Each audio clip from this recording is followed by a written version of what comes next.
there exists a constant battle for survival. Welcome, my friends, to Atomics on a Friday, a fascinating journey into the realm of cybersecurity, data, and atomic testing. Today, we shall embark on an adventure with two seasoned experts who have roamed the cyber wilderness for years, honing their skills and strategies. Paul Michaud, a master of cyber shenanigans, has an uncanny ability to unravel the most perplexing digital mysteries. Alongside him is Michael Haag, a cyber threat connoisseur who has devoted his life to understanding and mitigating the ever-present dangers lurking in the shadows of cyberspace.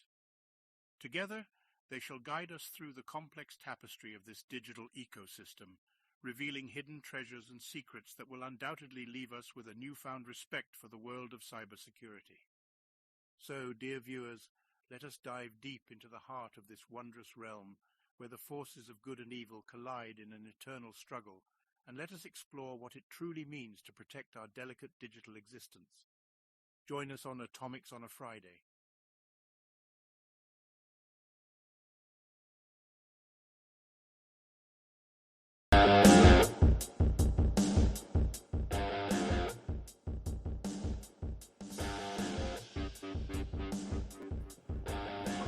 That was awesome. Thank we you made for it. Burrow.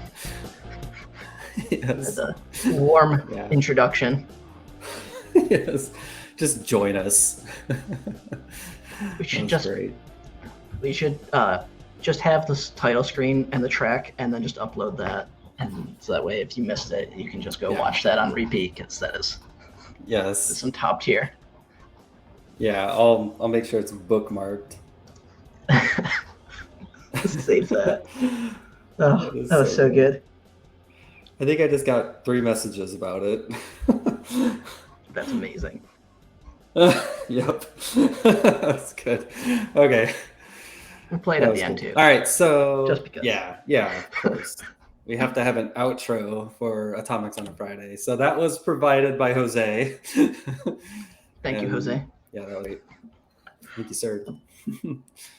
So today, Paul hit me up. Let's dive into kind of like the core, the basics, the beginnings of Atomic Red Team and an atomic test and whatnot. And so I thought that was a really cool idea. So here we are. I'm excited about it because I think we have a little, I don't know, there's a lot of demoing. I think that's what people are here for anyway. Always for demos. Hopefully it loves to do it live. Yep. I'm Mike. I'm Paul. We're the beards. You probably, yes. You still got yours on there. It's perfect. I have to get rid of the cat. Be right back. Yeah, figured today was a good day. We've been doing this for a minute, and I think we kind of skipped over a core aspect of Atomics on a Friday, which is what is atomics and what is the history of it. So I figured it was a good time to bring it back to basics a little bit, kind of break it down, understand how it comes into play, and then kind of build off it in the coming weeks. But it's always fun hearing the history. I've heard it many times now, but it's always great to just kind of hear the evolution of it and kind of see the early days to where it's going and kind of why it was created and what problem it solved and the different problems it can help solve now. So I thought it was a good opportunity to kind of bring it back and kind of just understand what makes atomic and go from there. For sure. I just Googled bookish happiness, and I love it. I'll have to share my screen in a minute here. But yeah, I agree, man. Like I said, I think most of this will be just demo stuff, but I threw this in here kind of as our, like, where we probably direct most people to go to after wanting to kind of jump into Atomic Red Team and visually see everything. This site has been around, I don't know, at least a year or two, probably 2 years now, maybe longer. But it's really neat because it gives you everything you need to know about it. You can get started with it. There's a newsletter you can subscribe to if you want to join the Slack group. That's up at the top right. You can visually see all the techniques and click through and, copy and paste things directly from the website if you want. It's really easy to use. So yeah, it's just atomicredteam.io. And yeah, I don't know. Just maybe skip to the next screen. And so kind of the core of Atomic, initially Atomic was very heavily back in the day, it was very much just a copy paste tool, or markdown files, and just copy and paste whatever it is you wanted to run, and just that's it. Over time, it turned into what we have on the left, which is Invoke Atomic and Atomic Operator. And Invoke Atomic is a execution framework that was contributed kind of back in the original days. And I feel like Josh Ricard had pushed that in. It was all written in PowerShell. It might have been him or somebody else. It's been a long time. Well, so anyway, but that came out. And then the other one that Josh, I know, wrote is Atomic Operator. And so those two are probably the main frameworks for running atomics. And the cool thing about Atomic Red Team is it does support like Mac, Linux, Windows, lots of cloud stuff now. And I feel like mix in with the cloud is also like Kubernetes. I think there's like some container stuff in there that we have. But yeah, anything else to add on those? No, but let's kind of go back to like the original, right? Like what was the premise of Atomic? Like what prompted you as one of the co-creators to make Atomic? Like what was the pitch behind it? Yeah, so it initially, a lot of it started out with, I'll just share my screen. A lot of it started out with having a way to help prospects at Red. So I was at Red Canary, and the idea was that we had a lot of proof of concepts going, proof of values, things like that. And initially, it was very hard to kind of like show that value if nothing was triggering in the environment. And so prospects would download a bunch of ransomware binaries and run them and say, why didn't you detect these? And we were like, wow, we're focused on behaviors. Maybe if you were running, more like a red team type exercise, we'd be able to help you or show you more of the value out of the product and whatnot. And so it started with kind of like this very simple markdown page. And so this was the original like project here. It's called Bookish Happiness. And the idea was that let's just have very quick, easy ways for people to grab something out of here, prospects or anything, and just have them run it in their environment. And we would then be able to show them, pretty quick that this bad thing had happened. And so it was very easy. It was literally just kind of like grab a couple things and run it. Other iterations were like a batch file or a PS1 script that was with a bunch of things combined, right? The original chain reactions, just running a bunch of things at once to generate noise. And so that's what a lot of these did, was just generate a lot of noise. And so from there, it was, the pitch again was very, I don't want people to just run a bunch of malware. I want them to actually test us and test themselves, whether they have detection capabilities. And so, you can kind of see it was a mix of a lot of Windows, initially Linux and Mac. And then I really wanted the focus to also go to network, which is more like replaying PCAPs or malicious behavior in like a safe, kind of an atomic way, to where you didn't have to run malware to get like anything. This didn't kick off as much as like all the other endpoint stuff. So then, then that kind of led to Atomic Red Team itself. And that was released at, what was it? It was the old, no, it wasn't old. It was at the SmooCon 2016, 17, something like that. I'm just going to go to the GitHub page here. 2017. 2017, yep. And then it evolved into under Red Canary, Atomic Red Team, and kind of what we have today.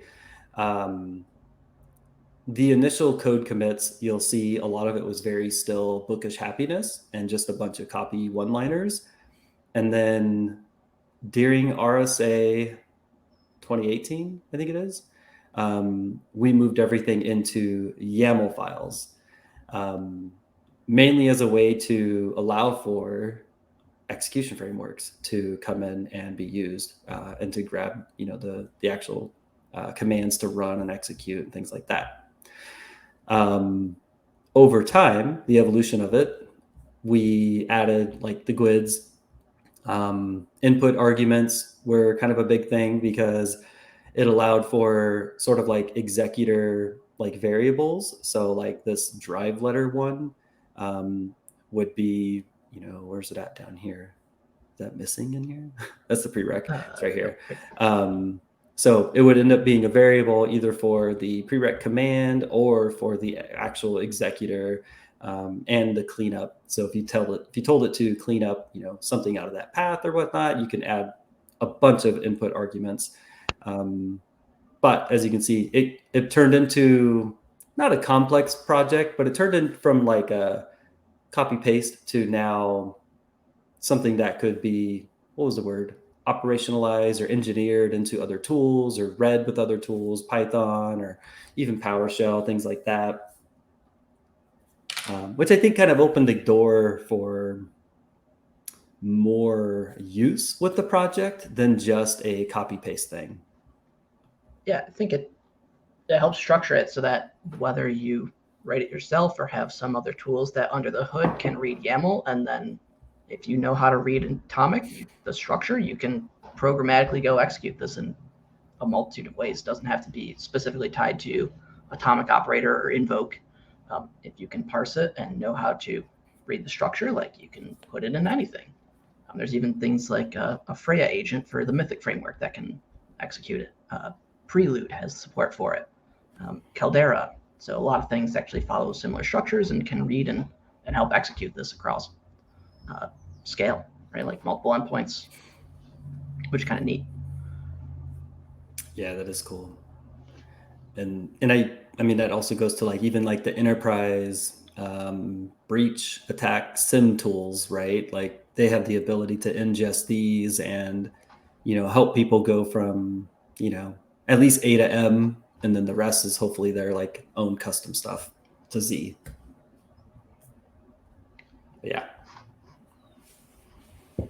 But yeah. What else? Go back to slides. Yeah, let's pivot. Okay. So that's kind of those. We'll show a little bit more on the invoke here in a second too. I have a little bit here, and then we'll flip back to the YAMLs, and then I'll kind of show it again live and a few other pieces too.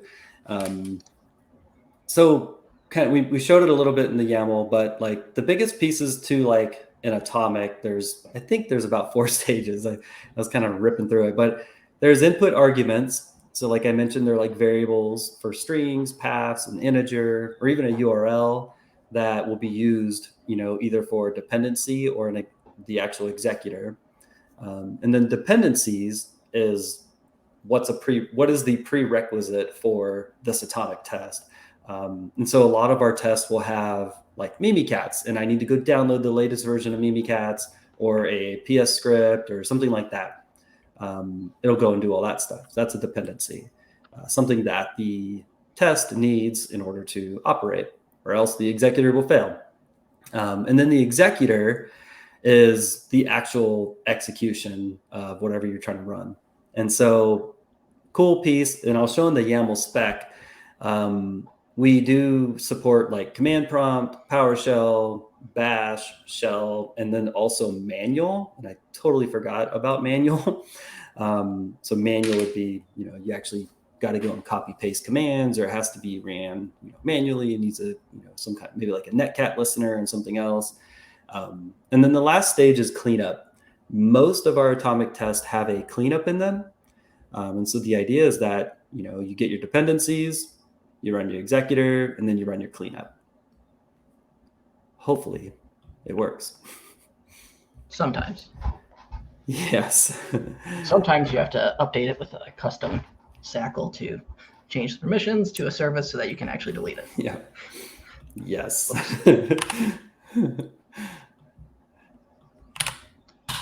And so that's the wrong link. Let me go back. All right. So the next slide is the very basics, and then we'll flip to demo, and then we'll show it live. So a lot of the atomics, a majority, can still be ran copy paste, which is on the right. You can literally just copy that and ship it downrange, and you have your scheduled task. And then now with Invoke Atomic, it's obviously you have to install the framework, and then you can, download all of the atomics in the directory and then run based on the T number and the actual test. So there's a lot going on with the execution framework, but it's totally worth it because there's a lot of more flexibility. And if you've been following along with obviously Atomics on a Friday, you'll notice we probably always use the execution framework more than anything. So yeah, anything else? Just start sharing. I got the spec up and everything, so I'll share that. Yeah, I think that's pretty cool. Let's jump into that. Okay. All right, so let me copy that, and then I'll drop that over into the chat. So here is the YAML spec. And the idea with it is to be able to show, or the schema, is to be able to show sort of like what is there and what can be put into the YAML files. Kind of initially, I'm not too worried about the top portion here right now because a lot of the atomics are already defined. But the piece that I think is where most people will be operating out of here is just dripping down. So this is like the description, this is the GUID.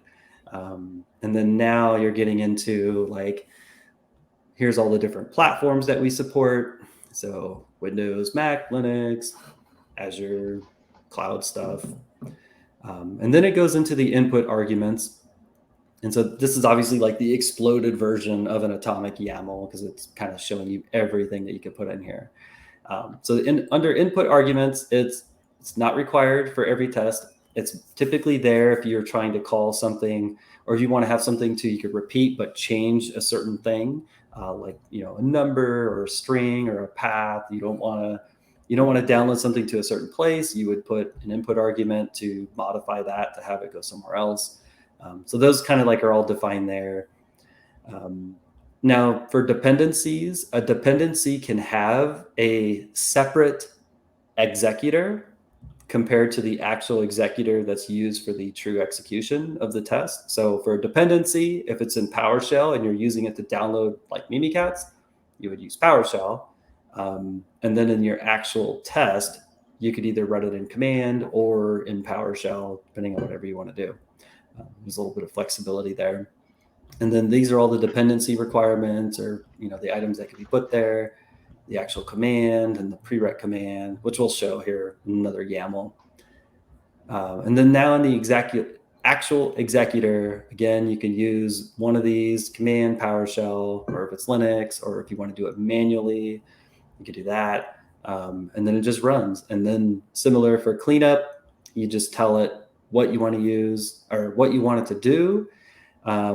With cleanup, it will use the executor of up here under the actual execution executor. So it just uses that one. This was really cool. I think it was Carrie who added it, was the elevation required, which I thought was really neat a couple years ago. Whether it was you actually needed to be admin or not, you can actually specify that there, true or false. So yeah, that's the schema. So then if you flip to, give me an atomic, Paul. You want me to do 1053 005? Sounds good to me. Yeah. Okay, that seems like an easy one. 005. Schedule tasks. Yep. Yeah. Yeah, so like in every atomic directory, we have source or bin, depending on if it's something that's needed for the test, you put it in source. If it's a binary, you put it in bin. Every directory has a markdown file, so the more visual way to look at it on GitHub, and you can see all the different test numbers and all the different ways to execute here. And then again, you could copy and paste this right out, run it. It looks like it has elevation required. So it's kind of easy to like click through and ship it. And then if you want to see the actual YAML, go back, and now it's just the same thing, just in the YAML version of it. Yeah, one of the things that I think we try and stress a lot is using the GUIDs, because changes to the MITRE framework, tests can get moved from one thing to another if it fits in a better location, could get deleted due to duplicative or whatever. And so sticking with, well, you can use things like the display name or the test number, so the order in which it sits into this YAML file. GUID should always be mapped to the test, regardless if the display name changes, the order of it changes, the GUID is always referenced to that specific execution test. So that's just one thing to be cognizant of as you're testing is, right, like test 5 today for this could be test 3 tomorrow. Doesn't happen often, but it does happen. In the case of like we did a couple weeks ago, I actually approved some moves of tests to a different spot because it just made more sense. But just something, if you're like, especially doing it like programmatically or in like a CI/CD type pipeline, using those that are going to generate consistent results is definitely the way to go. So the GUID is a great addition and method to use. Yeah. Yep, definitely. And typically we try to get in like with the descriptions, over time we've iterated over, how these should look. And you can be as descriptive as you want. I see people put in like, actual like links and whatnot to the resource, like where they found this from. We try to add this piece like upon execution, like what is going to happen so that the expected behavior is sort of defined. So it's kind of all within the description piece. Yeah. So yeah, go ahead. I was saying the description for two things helps is, especially if you're pulling from things like threat reports, knowing like where the idea came from, so you can kind of help emulate it. Like in the case of like the Russian snake malware that you submitted for Atomics for last week before, helps to point to like where the source came from, but also to your point, the upon execution. Sometimes you come across an Atomic and you're like, okay, what is my expected outcome of this? Like what is the thing that should occur or I should expect to see? So that way you can help troubleshoot if you run into errors. That is the one tricky part about Atomics is sometimes you get an error and you're like, was this expected? Is this normal to get an error for this test? Having that information is helpful for when you're trying to troubleshoot or validate like the thing did successfully run. Yep. Yeah. Especially with like the Mac and Linux test, it could be tricky. Everything's a file, but nothing's a file. Yeah. Nothing works. Nothing is as it is expected. I don't know. Coffee. It's a good tongue twister. Yeah. Nothing is as it is. Nothing is as it seems. There you go. All right. I'm gonna flip. Yeah, I know. When I came in here, I was like, "That's fancy." And got updated logos. Yeah, it's pretty cool looking. It's pretty slick. Yes. So with Invoke, which is pretty much how I think all of us will recommend you get started. I typically go into the wiki up here at the top and then go to installation. And there's a bunch of methods in here now. If you want to just install it through the gallery, you can do install module, copy paste this, and it will install it.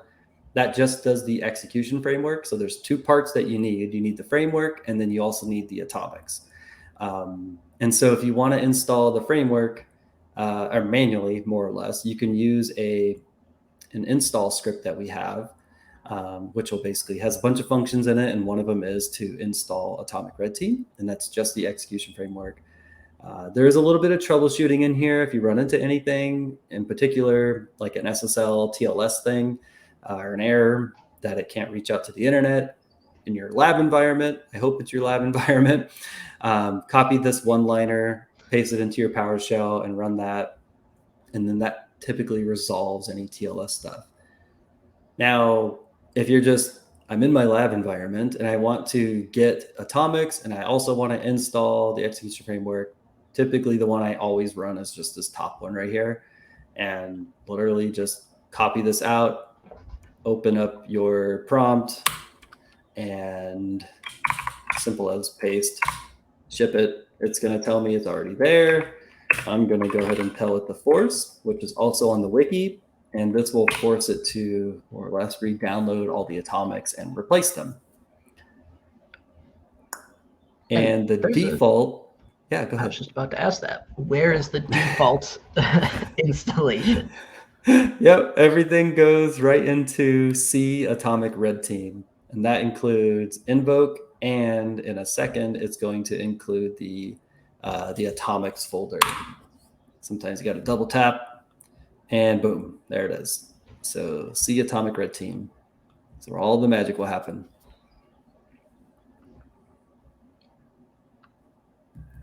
Just the PowerShell framework is so smooth. Just everything's coupled together.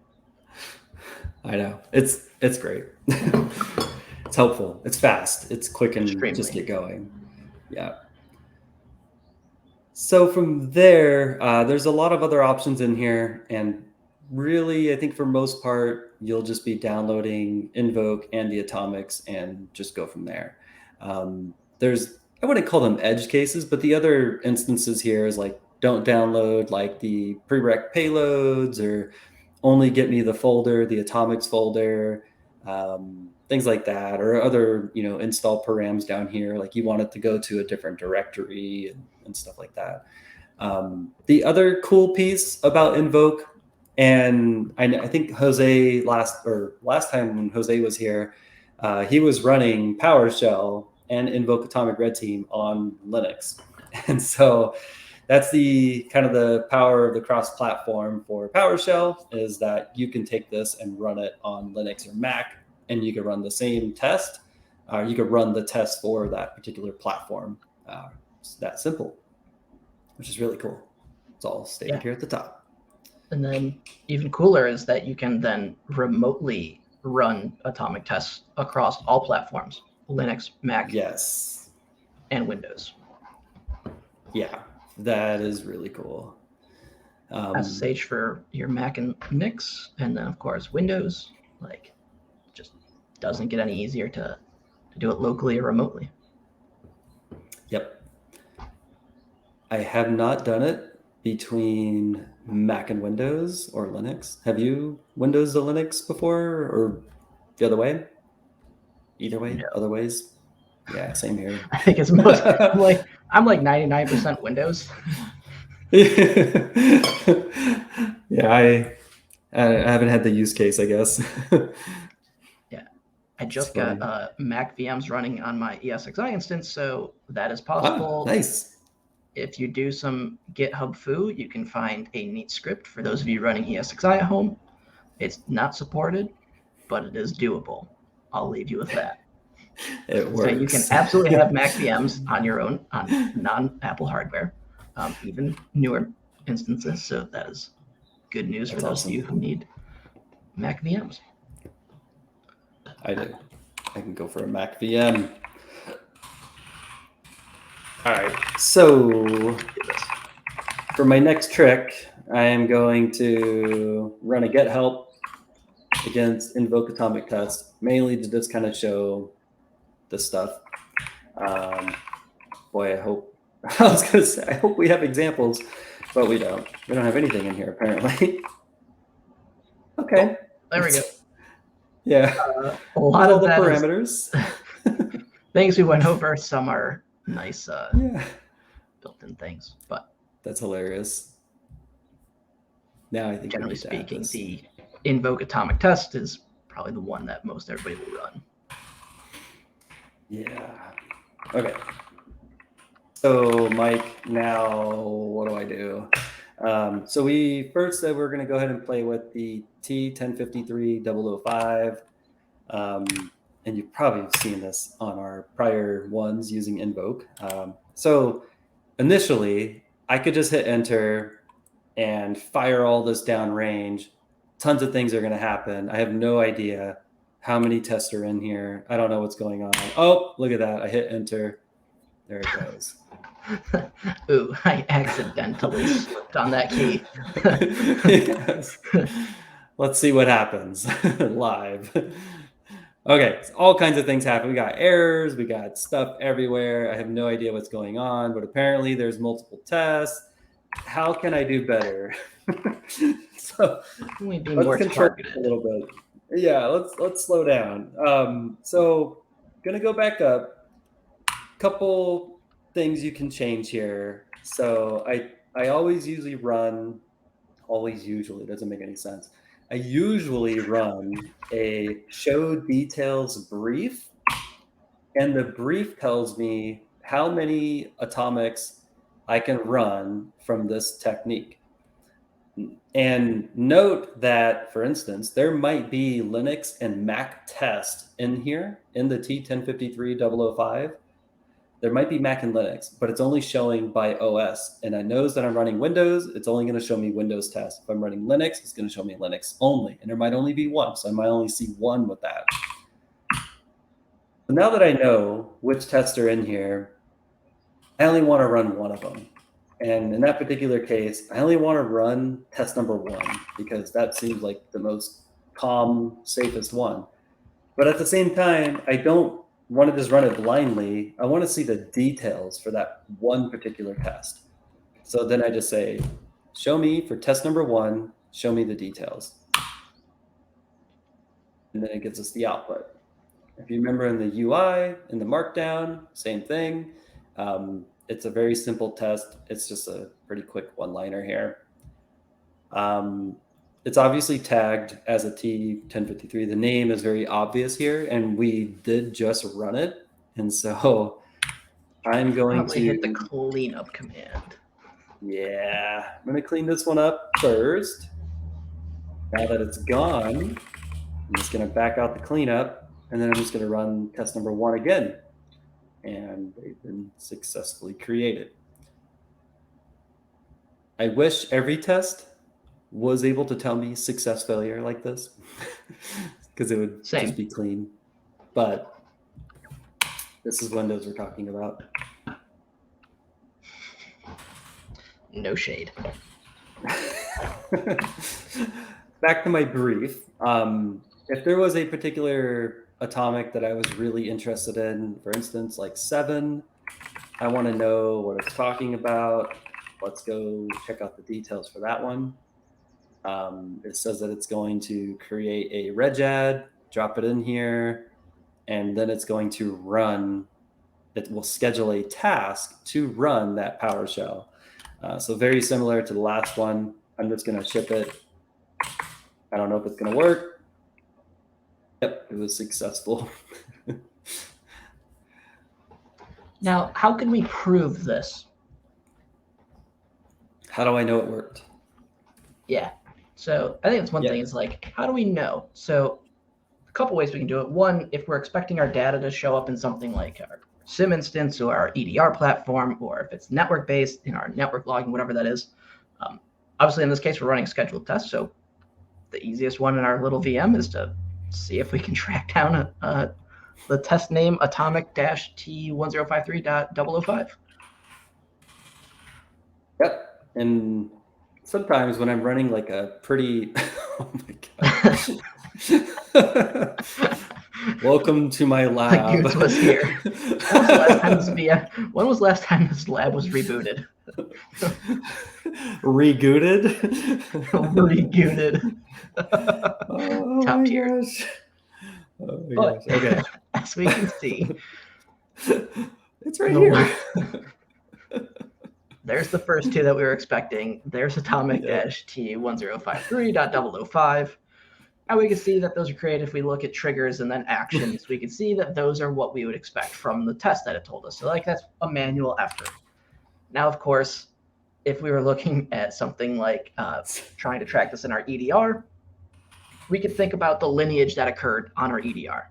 So PowerShell called command prompt to call scheduled sch task.exe with a bunch of parameters. So if we start thinking about the different data points along that lineage, we would expect to see PowerShell with a child of command prompt, which command prompt having a child of scheduled tasks, with in each one of those having different command line parameters. So we would hopefully see that exact lineage in our EDR. And then if we think about what the ultimate test does, which is to register a scheduled task with these triggers. So if we think about what those are, right, when we not just tracking, did I see PowerShell call command prompt call scheduled task, which is important, but then fundamentally, like, what's the output? I expected a scheduled task to be registered. So when we think about what happens, there's an XML file written into C Windows System 32/tasks. Registry keys are created, right? So there's a lot of different things. And so if we're tracking those, and that's what we're fundamentally trying to do, we can then start to take it deeper. Like, did a process actually execute? Did my task get created, right? And then we can kind of see this in our case, like Slab. We can see this. We could also then start to go pivot like, okay, did I see the registry key get created for my task name? Did the file get written into the expected directory for that? And actually start to track down like the actual behavioral aspects of the test, not just the execution of the test, if that makes sense. Kind of roundabout, but it's important to think about, right? Like, yes, you want to see it, but you also want to prove like, I expect these things to occur. Did they actually occur? Yep, definitely. And I so like this is a great example of an atomic test that could use like input arguments, right? Like there was a lot of stuff in test number 1 that maybe I want to modify. So you do show details again, and maybe I don't want to always have the name be that. Or I want to change the actual command, the trigger, and things like that. So that's a great example of a way to modify an atomic to make it better, more dynamic. Because in your environment, in anyone's environment, yeah, like looking for T1053 as a scheduled task name is going to be super obvious, right? Like somebody's playing with Atomic Red Team today, good job. But what if the name was something else, and obviously just some, whatever it may be, KB update or something, like, yeah, sure, like folks might ignore that more. Like if you're actually like kind of running like a purple team type thing, and don't expect me to like, I already forgot which one we're doing. What are we doing? 1503005. I have my notes. Look at the notes. 1053 005. So I'm just going to open up the YAML in my totally overpopulated Notepad Plus. That's fine. They're not Chrome tabs, so it's fine. Yes, that's true. It's less stressful. Yes. So now, I don't know. This is a complete side tangent. Do you want me to run down this? Let's just do it. Run down it. All right, we're doing it. All right, we're adding input arguments to our little test here. So this particular test at the top, this is test number 1. I'm just grabbing the input arguments from another test. I'm dropping them up here. And now this is where I'm going to start modifying test number 1. And I'm going to say, hey, first, let's leave that actually. And then I'll show you what we'll do. And then I'm going to change this one to be task name. We'll do task name. And then I'm going to give it the description, name of task. And then drop in your name. Oops. That's fine. And grab that, come down here, and there might be a little bit of trial and error here as far as whether you leave it in the brackets or not. And I feel like you don't. I'm going to take it out. Yeah, I don't think you need to. So it's just hashtag curly curly task name. And I'm going to copy that. I think there's 2 on this test, right? Yes.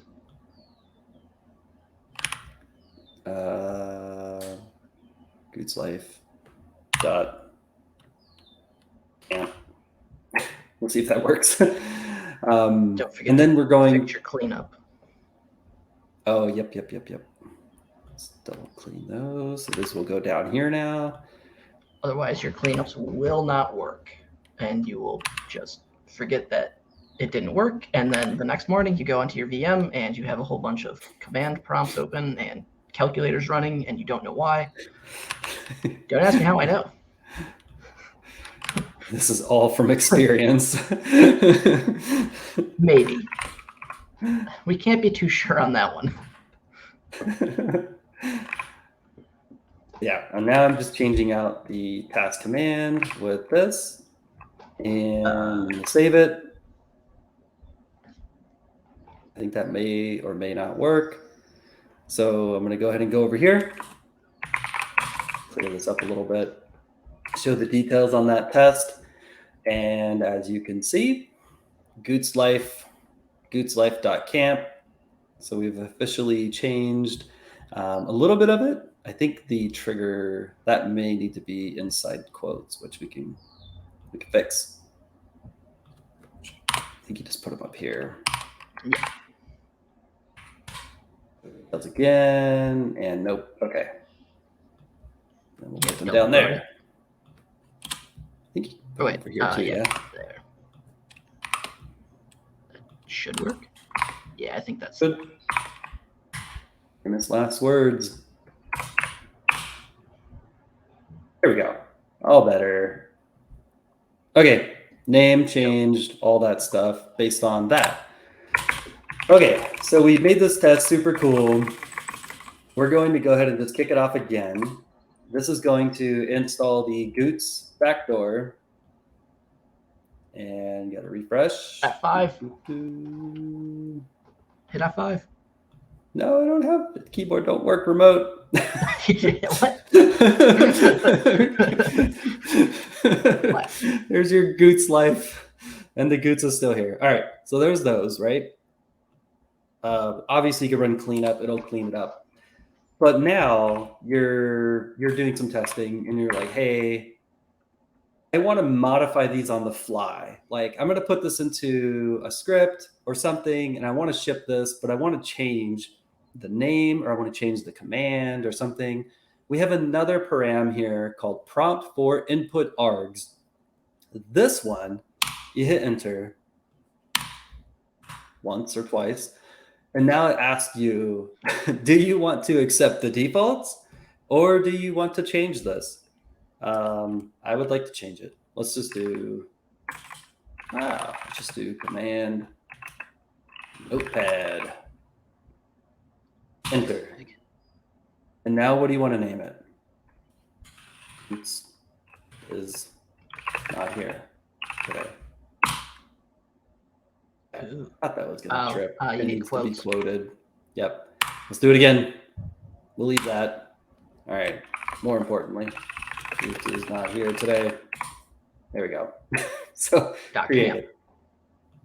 Dot camps. There it is. Yes. Money. Oh, yeah. We should have named it .zip. Those TLDs are going to get us.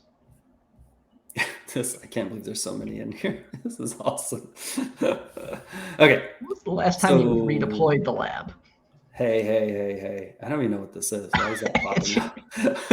There's all kinds of stuff.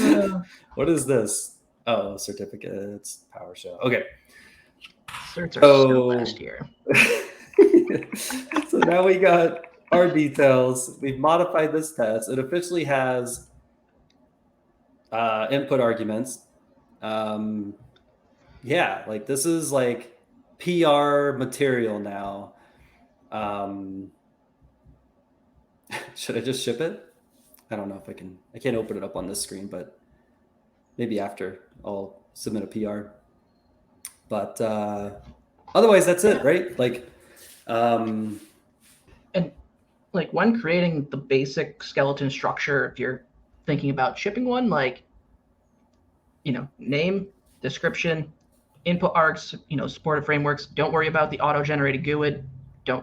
We have a whole pipeline that does a thing. And one of the things that threw me off the first time I shipped a test was how do I get like all of the neat attack data into it for like the markdown? And that's automatically in there. So if there's a technique that doesn't have any markdown or YAML structure to it, just keep it simple like this, right? You can just clean out the auto GUID, something like this, ship it, and then GitHub does all of its magic to add in all the things that are needed.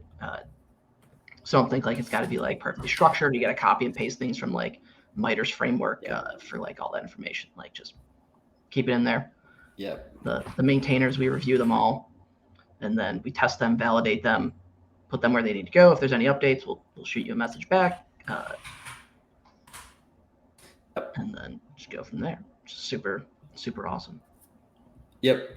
And yeah, so typically, like if I'm going to ship this as a new one, I'll delete that GUID and I'll just bring it up like that, modify what you need to modify. And remember, like you can always go back to the spec if you're trying to double check or make sure you have like the correct executor name, command prompt or PowerShell. Sometimes I write command shell or I write CMD and it errors out, gets all mad, and I'm like, whatever. But yeah, it's command prompt. It's my lack of Linux or Mac knowledge. Do we need to update that for like Zshow? No. I think if you run shell, it runs it in the native shell. Zshow, whatever your default is. Okay, got it. Yep. Yeah. Again, don't ever touch Linux or Mac. So I don't know if any of these tests even work. We'll let Jose answer those. Yeah, where is Jose?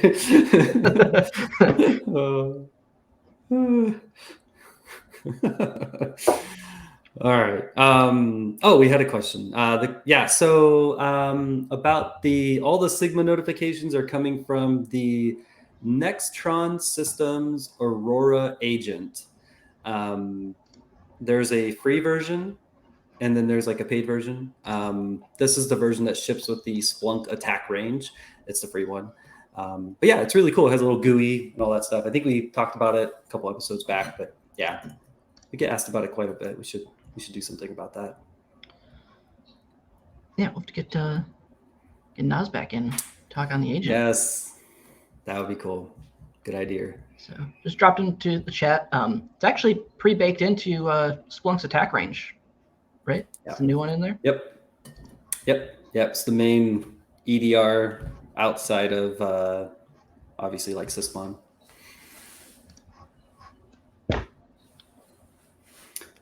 Okay. I think we covered a lot of the atomic basics. And I mean, we even added an input, which is pretty cool. Are there any other notes I got? Oh, I wanted to show this one. We have another atomic. So an atomic test that I think is very interesting because that's actually I thought this was a prereq. This particular atomic test runs a bat file, and I used to always recommend this one if you wanted to like rattle cages and make a lot of noise. And so this is a giant bat file that I wrote forever ago, and I'm hoping somebody has added stuff to it this stuff down here is fancy. But what's going on down there? Azure profile. Oh, looking for creds. This just does a bunch of discovery commands. I'm like, what is it exfilling down here? Oh yeah, my password. It runs a bunch of net commands, reg queries, Wimic stuff, very, very noisy things. It's meant to just like rattle that cage, generate a lot of noise. Is this thing actually working? Is my vendor listening today? Like, are they out there? And so this is under T1074001. Here's the show details. Again, if you wanted to see all the tests in there, we could do show details brief. There's just two. And note that it skipped test number 2 because it's most likely for Mac or Linux. And I don't trust that test number 3. Someone's going to run test number 1. All things. And it'll go and kick it off. We'll probably see Sigma trigger on like everything over here. Which I think I might have hovered. And then, yeah. I remember when chain reactions were removed from the repo. So I grabbed the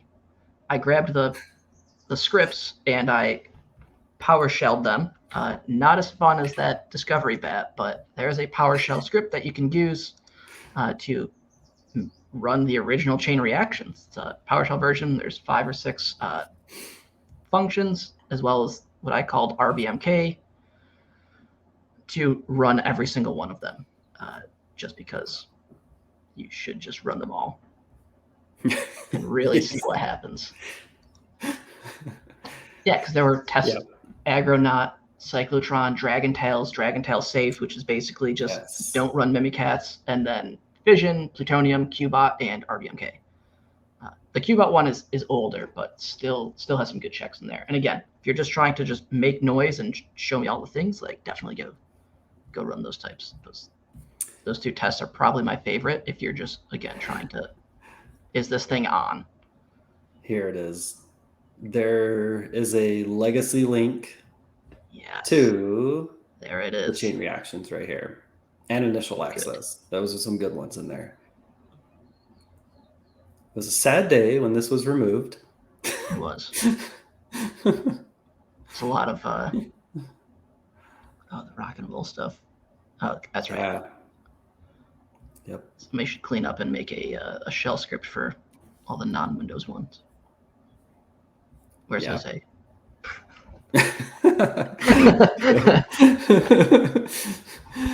Poor Jose. Just getting signed up for all the things now. Yes. But yeah, the idea of like a chain reaction was just take a bunch of, whether it was like a particular adversary or just a bunch of behaviors you wanted to kind of like chain together. You could do that, right? So we just took like some scheduled tasks, threw a PowerShell thing in there, some other stuff on disk, a timestamp, and delete a file. You could run all these at once and go and see whether you saw it or your vendor you're testing saw it, things like that.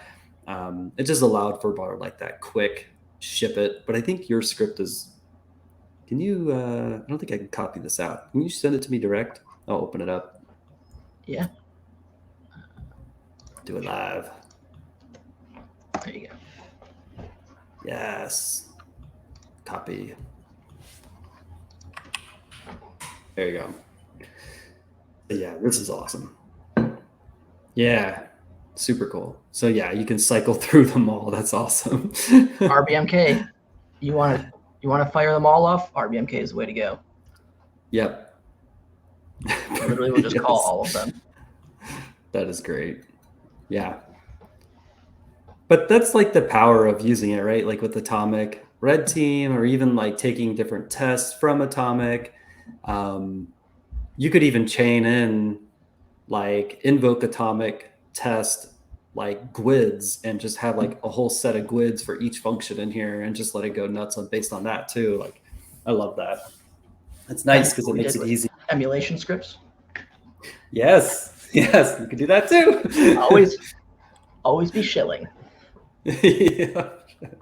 But it's like that's the idea. One of the things I hear commonly from people is like they get tests from the vendor they're POCing or demoing with, and it's like, hey, run these tests, and it's like, okay, thanks.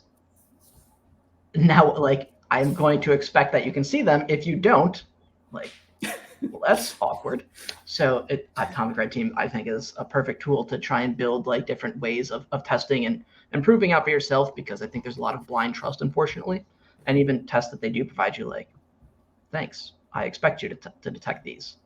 Like, if that's what you're testing, like, great, go ahead. But I think if you're trying to do it for yourself and do your own validation, right, the trust but verify, like, these scripts were kind of like the idea. You could run these. They should generate a bunch of noise. It should be, and pretty much you'll have it in almost every data source. Things like EDR, network connections, registry, event logs, network telemetry. Like you'll pretty much have data in every capacity across the environment.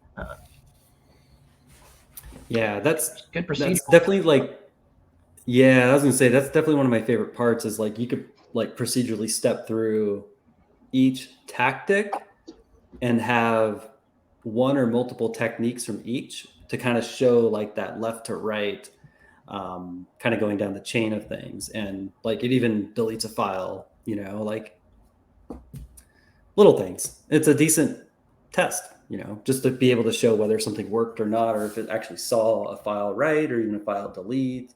This is a timestamp. So yeah, that would be interesting for any product. Yeah, I think one of the funny things is watching when you get like native alerts from an EDR, where it's like, oh, we detected atomic red team. But what you detected was a string that said atomic red team in the directory or the command line or something, right? Like, be cautious of what did you actually detect? Did you IOC the binaries that are in the repo, or did you detect on the behavioral aspects of a test, right? Change it, and that's where like input arguments are huge, right? If you're only focused on things that are going in direction, like sure, you can easily key off of those. But if you're changing things behaviorally, things like test names, where the file's downloaded, when it's executed, the time of execution, right? That modifies it enough to hopefully, again, test and validate your data sources, test and validate that your detectors work, but also validate like if you expect this to be picked up by your EDR or vendor, that it's not just a blind, hey, we IAC'd everything and we're going to detect all things. But if you change it, now everything's broken. Like that's problematic and not what you want. Yep, 100%. Amount of it's atomic red team alerts that we get, and it's like, oh, how to detect it? Oh, we saw this string in the, it's executing at a C atomic red team. Like, thanks. Like, I can tell you that. Yes. Like, you didn't actually detect it; you just saw it.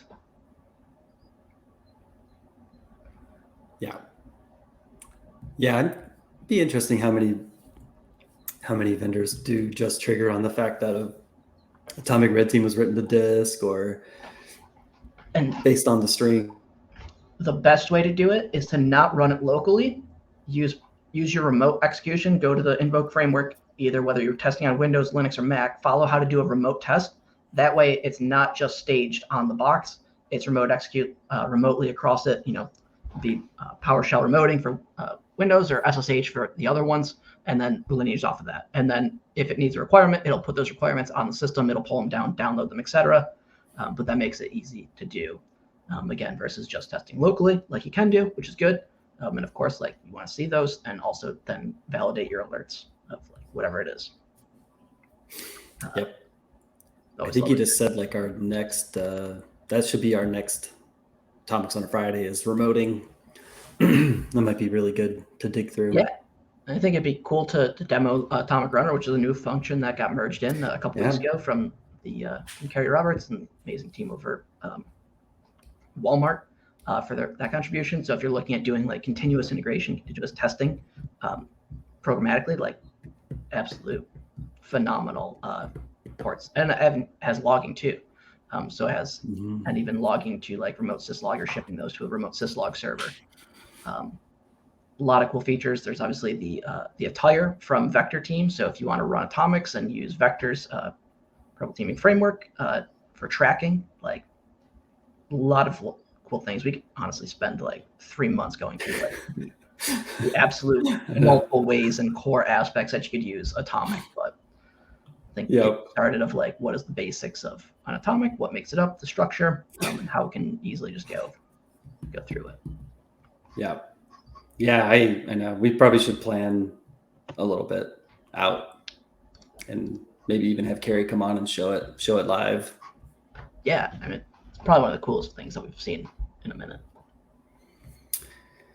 Yes.